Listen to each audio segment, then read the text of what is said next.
செல்வி சுமமுக்கில பார்க்க போறது இன்னைக்கு வந்து கேரட் வச்சு ஒரு ஜெல்லி தான் செய்ய போறோம். அதுக்கு கேரட் வந்து ஒரு 1/2 கிலோ கேரட் எடுத்து அரைச்சி சாறு புழிஞ்சு வச்சிருக்கேன். இப்போ ஜெல்லி செஞ்சுப்போம்.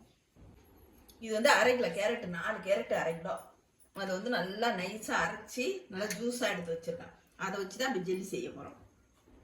இந்த கப்பால 2 கப்பு அளந்து வச்சிருக்கேன். இப்போ அளந்தே காட்டுறேன்.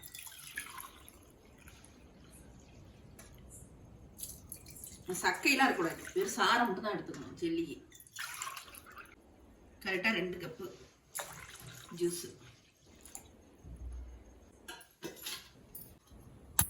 இப்படி அடுப்பத்தை வச்சு கொதிக்கிட்டோம்.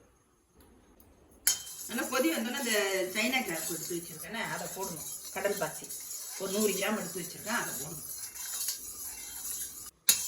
நல்லா கொதிக்கிட்டோம்.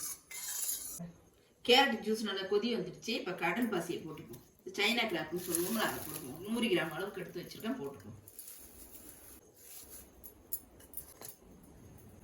இப்போ எல்லாத்தையும் போட்டாச்சு. நல்லா கிண்டி விட்டுருக்கோம். தீயை கொஞ்சம் கம்மி பண்ணி வச்சு கிண்டி விட்டுருக்கோம். நல்லா கொதிக்கட்டும்.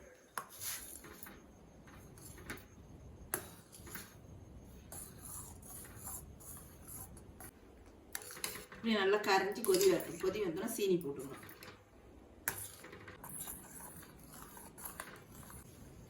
போட்டு சைனா கிராஃப் நல்லா கரைஞ்சிடுச்சு. இப்போ சீனி போட்டுக்கணும். கடல் பாசி நல்லா கரைஞ்சிடுச்சு. இப்போ சீனி போட்டுக்குவோம். 150 கிராம் சீனி வச்சிருக்கேன், அதை போட்டுக்குவோம். நல்லா சீனி கரையட்டும். கரைஞ்சோன்னே இறக்கி வச்சு கிண்ணத்தில் ஊற்றிடலாம். அதுக்கப்புறம் நல்லா செட் ஆகிடும். ஃப்ரிட்ஜில் கூட வைக்கணும். வெளியில் 6 நாள் செட் ஆகிடும். ஃப்ரிட்ஜில் வச்சா நல்லா ஜில்லுன்னு வைப்போம். ஆனால் இந்த அளவுக்கு திக்காயிடுச்சு. இப்போ எடுத்து கிண்ணத்தில் ஊற்றி வைப்போம். ஊற்றி வச்சு ஆச்சுன்னா கெட்டி ஆகிடும்.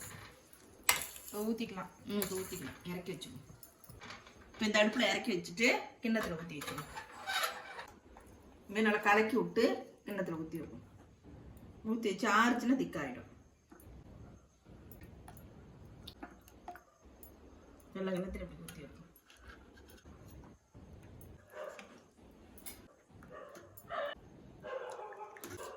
கேரட் உள்ள கலரே அழகாக இருக்கும். இந்த மாதிரி இந்த கேரட்டு சாறு ஊற்றி கூட இந்த அப்பளை வத்த போடலாம் ஜவ்வரிசியில். அது சூப்பராக இருக்கும். இதெல்லாம் கெட்டி ஆகட்டும், காமிச்சுப்போம். நல்லா இந்த அளவுக்கு வரைஞ்சிருச்சு ஜெல்லி. இப்போ ஒரு தட்டில் எடுத்து கொட்டிப்போம். இந்த மாதிரி கிண்ணம் நல்லா வந்துடும்.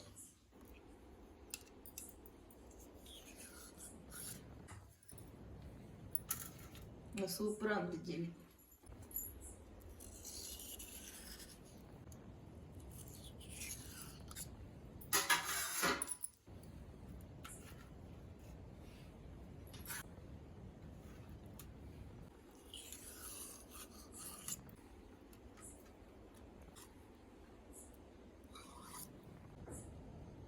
சூப்பரான கேரட் ஜெல்லி ரெடி ஆயிடுச்சு. இந்த வீடியோ பிடிச்சிருந்தா லைக் பண்ணுங்க, ஷேர் பண்ணுங்க, சப்ஸ்கிரைப் பண்ணுங்க, கமெண்ட் பண்ணுங்க. நன்றி, வணக்கம். நீங்கள் அதுமாதிரி செஞ்சு பாருங்க.